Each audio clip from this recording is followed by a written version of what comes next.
नमस्ते सदावत्सले मातृभूमि। हम लोग चर्चा करने जा रहे हैं जम्मू कश्मीर की।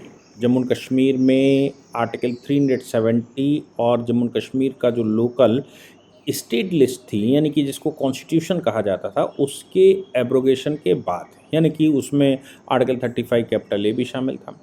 इनके सबके एब्रोगेशन के बाद जम्मू कश्मीर में बहुत कुछ बदलना शुरू हुआ। अब जो बदलना शुरू हुआ, उस बदलाव का प्रभाव हालांकि पूरे देश पर ही पड़ता है, क्योंकि पूरे देश का सरमस्तक जम्मू कश्मीर है। इसलिए जम्मू कश्मीर में जो कुछ भी होता है, उसके लिए पूरा देश या तो रिस्पॉन्सिबल होता है या फिर उत्साहित होता है। तो जम्मू कश्मीर को लेकर पूरा देश हर्षोत्साहित हो, इसके लिए क्या, अपने को क्या सोचना, क्या देखना। हमने पीछे बताया था कि रोशनी एक्ट जम्मू कश्मीर सरकार ने पास करके रखा था, और रोशनी एक्ट का जो प्रभाव था वो ये था कि ज़्यादातर रसूखदार लोग वहाँ उस पर कब्जा करके बैठे थे। हुआ क्या कि अभी रिसेंटली 9 जनवरी को, मतलब इसी 9 जनवरी 2023 को जम्मू कश्मीर की सरकार ने एक आदेश किया, और उस आदेश में ये कहा कि 31 जनवरी तक रोशनी लैंड और कछारी लैंड को मैं एक्सप्लेन करूंगा, रोशनी लैंड को भी मैं एक्सप्लेन करूंगा। तो कुल मिलाकर समझ में ये आता है कि जो राज्य की ज़मीन है, जो देश की ज़मीन है, जिस पर राज्य सरकार का कब्जा होना चाहिए, उन ज़मीनों पर किसी प्रकार का भी इंक्रोचमेंट अगर है, उन ज़मीनों पर किसी प्रकार का कोई कब्जा है, इलीगल कब्जा है, तो उसको ध्वस्त कर दिया जाए। 21 दिन का समय दिया गया और ये कहा गया कि 21 दिन के अंदर इसको समाप्त करना है। अब मज़े की बात यह है कि उससे पहले जम्मू कश्मीर की बहुत सारी लोकल जो एडमिनिस्ट्रेशन है, उसने अपने यहाँ बुलडोज़र मंगा कर रखा था। बुलडोज़र चलना शुरू हुआ, और बुलडोज़र जब चला तो बहुत बड़े बड़े नेता, चाहे वो पीडीपी के हों, चाहे वो नेशनल कॉन्फ्रेंस के हों, या फिर जो प्रशासनिक अधिकारी वहाँ पर रहे, या वो हुर्रियत के नेता रहे हों, सबके बहुत बड़े बड़े बंगले गिराने शुरू कर दिए। अब जब बंगले गिरने शुरू हुए तो जाहिर सी बात है कि लोग, हमारे देश में लोगों को लगता है कि कोर्ट की तरफ आएंगे, जबकि बहुत सारी पिटीशनें जम्मू कश्मीर हाई कोर्ट में भी पेंडिंग है। और जम्मू कश्मीर हाई कोर्ट में पेंडिंग सिर्फ इस बात के लिए कि रोशनी एक्ट जब जम्मू कश्मीर हाई कोर्ट ने उसको अवैधानिक घोषित किया था, और ये कहा था कि रोशनी एक्ट के तहत एक्ट ही अनकॉन्स्टिट्यूशनल है, इसलिए उस एक्ट के तहत जितनी ज़मीनें अलॉट की गई या जितनी ज़मीनें ट्रांसफ़र की गई, वो सारी की सारी ज़मीनें वापस आनी चाहिए। वो पूरा का पूरा एक बड़ा घोटाला जम्मू कश्मीर सरकार के द्वारा था। तो फिर वो लोग कोर्ट चले गए, और कोर्ट में रिव्यू पिटीशनें पड़ी हुई, बहुत सारी, बंडल पड़ा हुआ है। जबकि है क्या कि जम्मू कश्मीर के हाई कोर्ट के द्वारा कॉन्स्टिट्यूशन डिक्लेयर करने के बाद जम्मू कश्मीर सरकार ने उस पर नोटिफिकेशन कर दिया। जम्मू कश्मीर सरकार ने वो ज़मीनें चिन्हित करनी शुरू कर दी।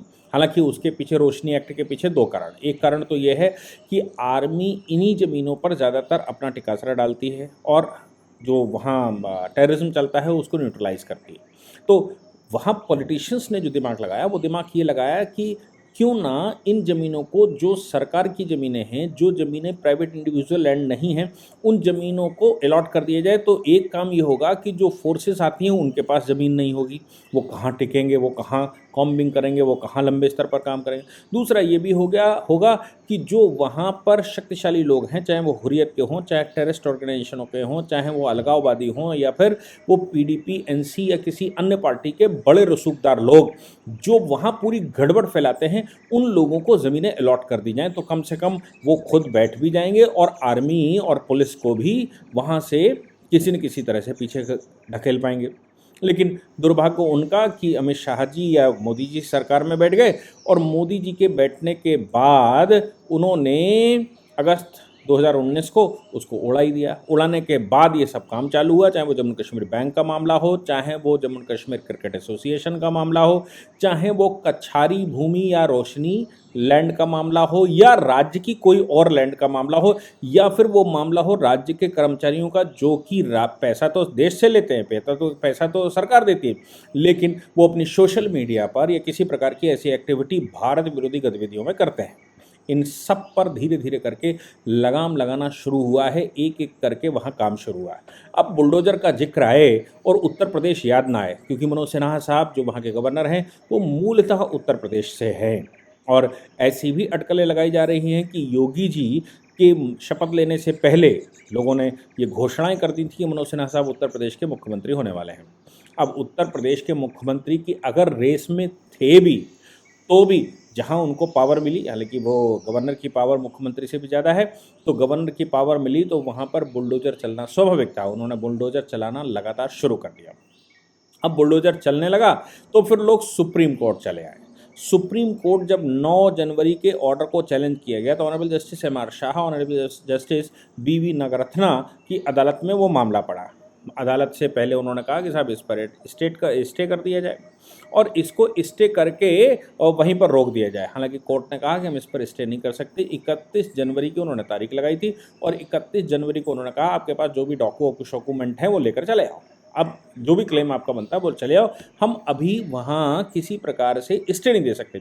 चूंकि ऑन पेपर स्टे नहीं हुआ, लेकिन उन्होंने ओरली, ऐसा कहते हैं लोग, मैंने ऑर्डर में तो नहीं पढ़ा कहीं, लोग कहते हैं कि ओरली कोर्ट ने ये कहा था कि भाई जम्मू कश्मीर प्रशासन से हम आग्रह करते हैं कि वो ज़रा देखकर काम करे, उस पर पूरा ध्यान दे और वहाँ पर कुछ ऐसा ना हो कि किसी के प्राइवेट इंडिविजुअल के राइट को इन्फ्रिंज कर दिया जाए। इसका मतलब लोगों ने ये निकाला था कि इसका मतलब बिल्कुल साफ है कि जम्मू कश्मीर सरकार को ये आदेश दे दिया गया, ओरली आदेश दे दिया गया कि बुलडोजर को रोक दिया जाए। लेकिन हम सब जानते हैं कि माननीय न्यायालय का आदेश जब तक लिखित रूप में नहीं आता, और बहुत बार तो ऐसा होता है कि लिखित आदेश हो जाता है प्रशासन तक नहीं पहुंचता, तो फिर प्रशासन उसको मानता नहीं। प्रशासन को लिखित आदेश सिस्टमेटिक तरीके से डिस्पैच सेक्शन से पहुंचना चाहिए, जो उसका मार्ग है उससे पहुंचना चाहिए। अगर उससे नहीं पहुंचता तो वो उसको नहीं मानते।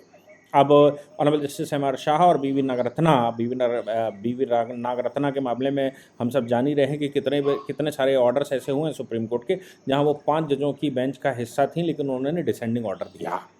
अब दोनों जजेस ने आज मतलब 31 जनवरी को जब सुनवाई की तो सुनवाई के दौरान फिर से बुलाया था, बोले भाई अब आप बताओ कि क्या करें। सब कोर्ट ने साफ कहा कि देखिए अगर हम इस तरह के पोजीशन को रोकते हैं, पोजीशन को प्रोटेक्ट करते हैं, तो फिर जम्मू कश्मीर में जितने प्रकार के इंक्रोचमेंट चल रहे हैं या देश में कहीं भी इंक्रोचमेंट जहाँ पर है वो सभी नकारात्मक चले जाएंगे। इसलिए इंक्रोचमेंट खाली करवाना सरकार का काम है, सरकार अपना काम कर रही है और अगर आपके पास कुछ है तो बताइए।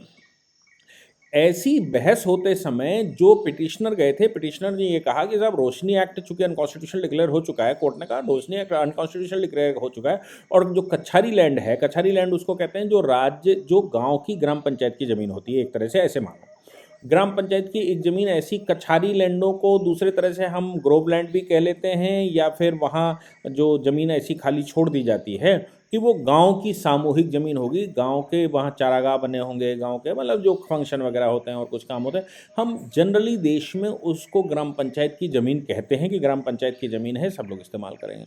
हालांकि कछारी लैंड और जमींदार और ग्राम पंचायत की ज़मीनों में थोड़ा सा फ़र्क रहता है, लेकिन कुल मिलाकर अगर समझने की कोशिश करें तो हम ये समझ सकते हैं कि वो गाँव की ज़मीन है जो सामूहिक इस्तेमाल करने के लिए है।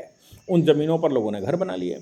अब हुआ क्या, हुआ ये कि जब कोर्ट ने उनसे पूछा कि आप ये भाई कछारी भूमियाँ जो ग्राम पंचायत की या वहाँ की लोकल ज़मीन है एडमिनिस्ट्रेशन की, वो ज़मीन लोगों ने इंक्रोच करके रखी है, हम कैसे खाली करवाते हैं, हम कैसे उस पर ऑर्डर करते हैं पोजीशन प्रोटेक्ट करने का। या फिर रोशनी एक्ट ऑलरेडी अनकॉन्स्टिट्यूशनल डिक्लेयर हो चुका है, तो रोशनी एक्ट जो कानून ही अनकॉन्स्टिट्यूशनल डिक्लेयर हो चुका है, जिस पर सरकार एक्टिव हो चुकी है, सरकार जिस पर नोटिफिकेशन कर चुकी हो, उस ज़मीन को हम कैसे आपके फेवर में प्रोटेक्ट कर सकते हैं। और अगर इसको करा तो इसके रॉन्ग मैसेज जाएंगे और बहुत गलत हो जाएगा। पिटिशनर ने कहा कि साहब हम गरीब आदमी हैं, तो उन्होंने कहा गरीब आदमी देखो इसमें कोई नहीं है, हमको मालूम है जो डिटेल जो हमारे पास अभी तक आई है रोशनी एक्ट में, सब बड़े धन्नाशाही बैठे हुए हैं, उसमें जितने बड़े लोग और जो बड़ी मछलियां हैं वही बैठी हुई हैं, उन्हीं को उसका लाभ हुआ है। आम आदमी गरीब आदमी के लिए इसका इस्तेमाल बिल्कुल नहीं हुआ। और आम आदमी गरीब आदमी को अगर ये अलॉट की गई होती तो रोशनी एक्ट को अवैधानिक घोषित ही ना किया गया होता। वो घोषित अवैधानिक इसलिए हो क्योंकि उसमें ज़्यादातर या तो पॉलिटिशियन थे या एडमिनिस्ट्रेटिव मशीनरी के लोग थे, और या फिर रसूखदार लोग थे जो प्रभावशाली थे सरकार में और राज्य में, उनको ही वो ज़मीनें अलॉट हुई हैं। और बहुत बड़े बड़े स्तर पर कई कई कैनाल की ज़मीन अलॉट हुई है। मैं आपको कैनाल के बारे में बता दूं कि जब कैनाल की बात करते हैं तो 1 एकड़ में 8 कैनाल होते हैं। एक कैनाल लगभग 550-600 गज का रहता है। तो आप समझ सकते हैं कि कितने बड़े स्तर पर कई कई एकड़ ज़मीनें इन पॉलिटिशियंस को अलॉट की गई थी, जिसमें फ़ारूक अब्दुल्ला भी शामिल हैं, जिसमें पीडीपी की महबूबा मुफ्ती के बहुत नज़दीकी लोग भी शामिल हैं, फ़ारूक अब्दुल्ला के बहुत नज़दीकी लोग शामिल हैं, जिसमें हुर्रियत के लोग शामिल हैं, जिसमें अलगाववादी संगठन चलाने वाले या अलगाववादियों के पक्ष में खड़े लोग शामिल हैं, जिनको ये बड़ी ज़मीनें अलॉट की गई। कोर्ट ने साफ मना कर दिया कि भाई हम ये तो नहीं कर सकते। लोगों ने कहा कि साहब आप एक काम आप कर दीजिए, आप देखिए बड़े ध्यान से सुनिए। कहा कि एक काम कर दीजिए, वो ये है कि आप प्री रोशनी एक्ट स्टेटस मेंटेन कर दीजिए। अब प्री रोशनी एक्ट स्टेटस मेंटेन करने का मतलब क्या है? अब वो भी समझने की बात है कि रोशनी एक्ट जब पास हुआ था, तो रोशनी एक्ट पास होने से पहले ही ये ज़मीनें ज़्यादातर रसूखदार लोग कब्जा कर चुके थे, और चूंकि सरकार आर्टिकल 370 था, आर्टिकल 35 कैपिटल ए था, इसलिए केंद्र उससे पूछ नहीं सकता था। केंद्र में बहुत बार तो ये भी होता रहा कि साहब आपका जुरिडिक्शन नहीं लगता, आप कैसे पूछ लेंगे, या तमाम तरह की करप्शन की जो एंटी करप्शन एजेंसियां हैं वो भी वहाँ नहीं घुस सकती, तो फिर कैसे होगा? तो फिर डिस्ट्रिक्ट मजिस्ट्रेट तो उनके घर का मामला है, जो सरकार में बैठेगा उसका डिस्ट्रिक्ट मजिस्ट्रेट होता है, डिस्ट्रिक्ट मजिस्ट्रेट उसको अलॉट कर सकता है, डिस्ट्रिक्ट मजिस्ट्रेट अलॉट कर देता है। तो डिस्ट्रिक्ट मजिस्ट्रेट ने इनको पहले से कागज बनाकर दिए हुए थे। किस मामले में? रोशनी एक्ट पास करने से पहले ही पोजीशन किसका है, इसका पोजीशन का एक सर्टिफिकेट, ये एक कागज राज्य सरकार, ये डिस्ट्रिक्ट मजिस्ट्रेट ने बनाकर रखा था। और जैसे ही पोजीशन रोशनी एक्ट पास हुआ, तो जिनकी जिनकी ये पोजीशन डिस्ट्रिक्ट मजिस्ट्रेट ने बनाकर रखे, तो उन पोजीशन के आधार पर कुछ पैसा जमा करवा के उनको अलॉट कर दी गई, और वो ज़मीन उनको ट्रांसफ़र कर दी गई थी। यहाँ पर कोर्ट ने पूछा कि डिस्ट्रिक्ट मजिस्ट्रेट, इन्होंने जब कहा, कोर्ट ने पूछा कि आप हमें ये बताइए कि हम अगर प्री रोशनी एक्ट स्टेटस मेंटेन कर देते हैं, तो उन ज़मीनों पर जिस पर आप बैठे हुए हैं या उससे पहले का जो कब्जा है, आपके पास कोई पेपर है क्या? तो कहते हैं साहब डिस्ट्रिक्ट मजिस्ट्रेट का पेपर है, डिस्ट्रिक्ट मजिस्ट्रेट ने कब्जा स्वीकार किया है। कोर्ट ने कहा no, the district magistrate can not confer. बेंच ने तुरंत कहा कि डिस्ट्रिक्ट मजिस्ट्रेट इसको किसी भी तरह से कन्फर कर ही नहीं सकता। Who is district magistrate? District magistrate कैसे कर सकता है जब तक राज्य सरकार कानून ना पास करे? तो फिर पोजीशन का जो सर्टिफिकेट है, position encroachment is always encroachment, याद रखिएगा। 200 साल बाद भी इंक्रोचमेंट इंक्रोचमेंट ही रहता है। सुप्रीम कोर्ट के अभी लेटेस्ट जजमेंट, जो कि कालका जी मंदिर दिल्ली का मामला है, उसमें 200 साल से जो वहाँ पंडित बैठे हुए थे, जो फूल वाले बैठे हुए थे, जो दुकानदार बैठे हुए थे, जिनकी कई कई पीढ़ियाँ वहाँ से पास हो चुकी हैं, उनको इंक्रोचर माना है। ये कह दिया कि नहीं, आप यहाँ बैठे हैं, आप कब्जे का मतलब ये बिल्कुल नहीं है कि कब्जे के आधार पर आपकी ओनरशिप हो जाएगी, क्योंकि सरकारी ज़मीन पर कभी कितना भी लंबा कब्जा हो, वो इंक्रोचमेंट ही होता है। सरकार की रेजिडेंशियल भूमियों पर अगर आपका घर है, तो उसके आधार पोजीशन के आधार पर तो ओनरशिप क्लेम की जा सकती है, लेकिन सरकार की जो सार्वजनिक यूज़ की ज़मीन है, उस ज़मीन पर अगर कोई भी बैठा है तो वो इंक्रोचर कहलाता है, और इंक्रोचमेंट किसी भी हालत में लीगलाइज नहीं किया जा सकता।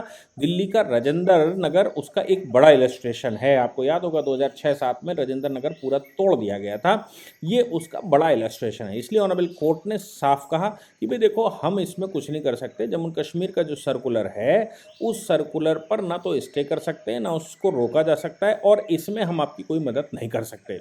उधर जम्मू कश्मीर में ताबड़तोड़ बुलडोज़र चल ही रहा है, क्योंकि बड़ी तेज़ी से बुलडोज़र चल रहा है, इसलिए जो लोग इस प्रकार की ज़मीनों पर बैठे हुए थे, उन लोगों को कोर्ट से रिलीफ मिल सकती थी, ऐसा उनका मानना रहा होगा। कम से कम कोर्ट रोक तो देगी, ऐसा उन्होंने सोचा होगा। लेकिन यहाँ पर सुप्रीम कोर्ट ने भी उनको सुनने के बाद स्टे करने से मना कर दिया, और बुलडोज़र की कार्रवाई वहाँ पूरी हो रही। 21 दिन का समय पास होने के बाद भी मुझे निश्चित रूप से ये अनुमान है कि डिस्ट्रिक्ट एडमिनिस्ट्रेशन निश्चित रूप से सरकार से कहेगा कि हम 21 दिन में पूरा इंक्रोचमेंट तोड़ नहीं पाए, क्योंकि बहुत बड़े स्तर पर वहाँ पर इंक्रोचमेंट है, तो हम उसको तोड़ नहीं पाए हैं, इसलिए हमें और समय दिया जाए। मुझे लगता है कि जम्मू कश्मीर में जो चल रहा है, जो हो रहा है, वो लंबे समय से 75 साल के बनाई हुई वो कॉलोनियाँ जो कब्जा करके रखी गई हैं, उन सब का भ्रम सरकार ने तोड़ दिया है। इसी को हम कह सकते हैं कि ये मोदी सरकार है, और इसी को हम कह सकते हैं कि इसके लिए ही हमने मोदी सरकार को बिठाया था, और आर्टिकल 370 को समाप्त भी इसीलिए करवाया था, यानी कि उसको डाइल्यूट करवाया था इसके लिए, और 35 कैपिटल ए जैसे कॉन्स्टिट्यूशनल प्रोविज़न को, अनकॉन्स्टिट्यूशनल प्रोविज़न जो कॉन्स्टिट्यूशन में लिखे थे, उनको भी समाप्त करवाया था। उस सब का श्रेय आज की मोदी सरकार को जाता है, और मुझे लगता है कि वो अच्छा करने के लिए उतरे हैं, और कोर्ट ने भी उनका सहयोग इस मामले में किया। जय हिंद, जय भारत, वंदे मातरम।